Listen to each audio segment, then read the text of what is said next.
Good evening, ladies and gentlemen. Welcome to Chaotic Entertainment. I'm your host, Dan, and today I'll be reviewing a game that's been on my radar since it was announced. A game whose style makes my blood tingle in a way that I usually need $60 and a syringe to feel. Crow Country is a survival horror game made by SFB Games, a small indie company that's clearly passionate about their work. The game's aesthetic and controls are a hardcore throwback to the old survival horror games of the PS1 era, a time that lives happily in the hearts and minds of rapidly aging millennials like myself. Does that impact my opinion on this game? Does it give me some sort of bias? Listen, I beat the original Resident Evil games like they owed me goddamn rent money. Then I continued those beatings after they paid up just to remind them that I loved them. But that doesn't mean I can't take a critical eye to this game. It just means I'm gonna be real sad whenever I do. Crow Country follows the story of Mara Forrest, a girl who's searching through an abandoned amusement park for a man named Edward. Edward Crow, the creator of the amusement park the game is named after. And just like every amusement park, every inch is filled with danger and health and safety violations. The water has evolved its own ecosystems. Reading is punishable by death. And the food is absolutely fucking poisoned. Despite all of these wonderful attractions, an incident saw the park close down 2 years ago. Now, Mara is hunting down the owner and searching for answers, and she'll be doing it in one of the best atmospheres I've seen in a game like this. The game's presentation is an absolute 10. The style, the aesthetic, the sounds, they all go above and beyond. Look at this. Look at those polygons. Perfection. Photorealism? That shit's for pussies. This is the good stuff. I'd grind and snort this if it meant having even a taste of the fun I had as a kid. Are the graphics super detailed? No, but they convey every bit of info I need, and they're pleasant to look at. They have a lot of charm, and they fit the theme to a T. The sound design's just as solid, by the way. For the most part. My only complaint is, you can find a pair of running shoes in this game, and if you've never had the joy of homicidal daydreams, just run around in these for a minute. The soundtrack is, well, I mean, it exists. I'll be honest, none of the music really stuck with me except for the safe room music.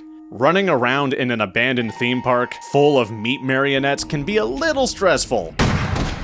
Finding a place to relax and vibe to a soft melody is perfect for taking the edge off. And, you know, lulling you into a false sense of comfort. And with a game like Crow Country, environment is everything. A huge part of survival horror is solving puzzles, which means spending a lot of time running around the same areas, looking for scraps of paper and random garbage that can solve problems. If I'm gonna run past the same trash can 87 times, I damn well better love every pixel of it. Speaking of puzzles, this game's got a lot of them. In addition to the ones you need to solve to beat the game, there are several you can do to unlock secrets and upgrades for your gear.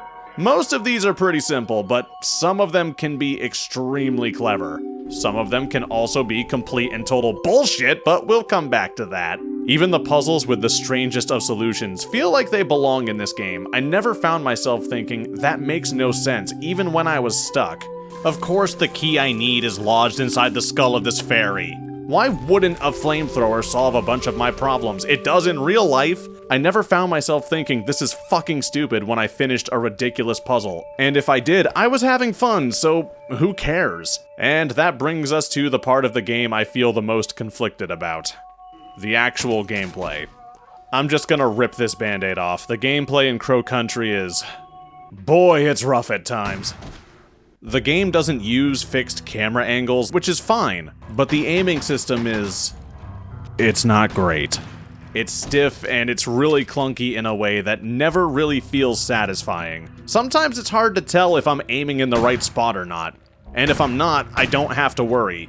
90% of the enemies in this game are so slow or so sluggish that I have all the time in the world to line up my shots. In fact, several of the monsters are polite enough to wait until you're right on top of them to even notice you're there. And if you take more than 3 steps away, their Alzheimer's kicks in and you can just walk to your destination. The enemies have a lot of variety in appearance, but the mechanics and the abilities of them are just extremely limited. With the exception of a few unique enemies, almost none of the enemies have any mechanics that make them stand out. This guy? That's a zombie. That guy? That's a zombie, but pointy. That dude there? He's a puddle that kinda slides at you. But zombie. The fucking spiders at the beginning of this game feel more unique than almost all of the creatures in this game, and you only see them once as far as I'm aware. Otherwise, nearly every creature is the same with a different aesthetic and amount of hit points. This really feels like a missed opportunity, and I wish there was more to the combat. Having enemies make use of the environment or different attacks would go a long way to making them feel more interesting. I don't think a single monster ever killed me. The environment is far deadlier than any of the monsters. You know, on account of some sociopath leaving more and more traps lying around the longer you play. Also, with this being a survival horror game, yes, you will be backtracking through areas a lot. This isn't a big deal, but I do have a few criticisms about that. First, the inventory system in this game is annoying. I get not letting me carry more than a certain amount of any item at a time. I'm fine with that. But at least give me a storage box I can use so I can store things instead of just having to wait until I use an item just to backtrack and replace it. This is also true of various memos and journal scraps you can find lying around. If you find a letter or a document, you can reread it at any time in one of the game's safe rooms. That's real neat and all, but I can't fathom why I can't just access these from a file in my inventory. Making me take trips back to a safe room just because I can't remember the solution to a puzzle doesn't make the game harder or more challenging. It just makes me spend more time walking through places I've already seen. It took me 6 hours to beat this game, and I would not be surprised to find out half of it was spent just walking to and from places to pick up items or recheck the journal. Mara, just pick up the fucking notebook. It's right there, you dizzy bitch. Just pick it up! Also, I mentioned the puzzles were mostly good. And they are. 9 out of 10 are good or even great at times. But there are a couple in this game that I really did not enjoy. And I'm thinking of 3 specifically. I'm gonna give you a few seconds to skip ahead if you don't want me to spoil the answers for you. Click the timestamp on the screen to move on to the next segment. Okay, let's go. 1. The mushroom puzzle. There are 6 mushrooms. 3 are deadly, 3 are not. The solution is to eat all 6. Not in any order as far as I can tell. The trick to the puzzle is, after you eat a bad mushroom, you just pop a healing item. This isn't a puzzle. This isn't clever. This is just an excuse to make me waste 3 medkits. Why is this the solution? It makes no sense, especially after that one note very clearly says, "Don't eat the mushrooms, you fucking idiot." And then another one on the wall also mentions, "Hey, don't eat these." The reward for this is a buff to your pistol, which is awesome, but the puzzle is it's just awful. Second, the books. As far as I can tell, this isn't actually a puzzle. The books just kill you. That's it. That's the secret. If I'm wrong, tell me down below in the comments, but I could not find anything about these books. They're just here to hurt you. And if you decide to mess with them, I hope your last save wasn't too far away.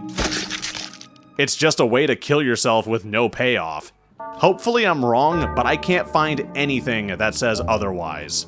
Third, there are bones in the toilet. Someone shat out their skeleton and you need concentrated acid to clear it out. This isn't a difficult puzzle by any means, it's just really fucking dumb.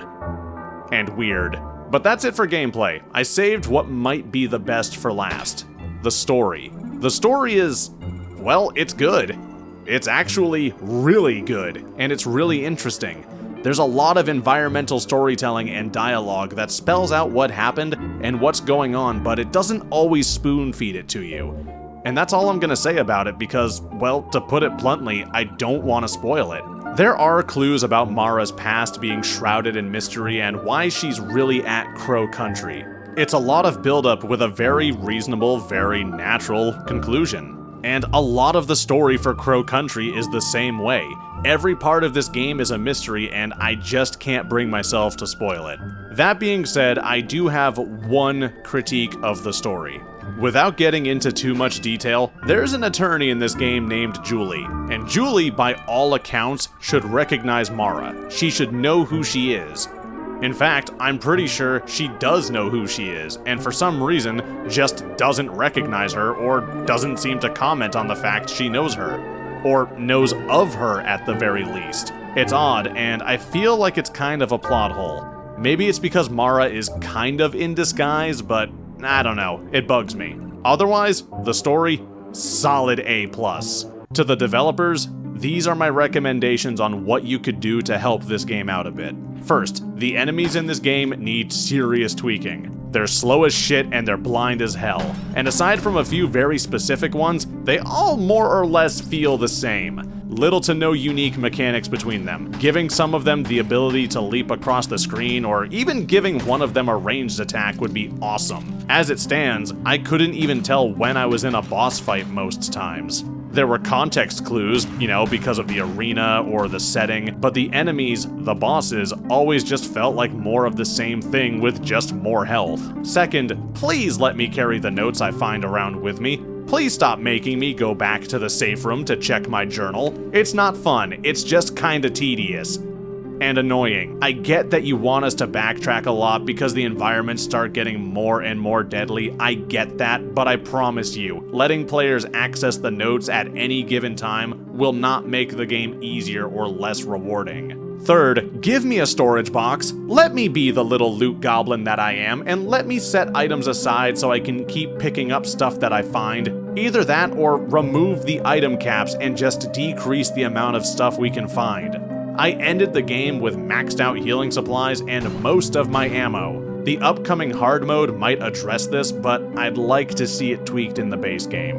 But otherwise, SFB, what you have here is good, but it has the potential to be amazing. If you just make a few adjustments and add some mechanics, this game would easily be one of the best survival horrors I've played in a long time. And if you can't do that, if it's going to be too hard to gut the system and make these changes in the game, keep them in mind if you make a sequel. Crow Country, though, it gets a positive review from me, and I highly recommend it. Definitely worth the low price tag. In any case, thank you so much for watching. I had a lot of fun playing this game, and I had a lot of fun making this review video. A huge shout out to my patrons for backing these videos and helping me keep this content rolling. More content on the way, so stay tuned. Thank you all again, and I'll see you all next time.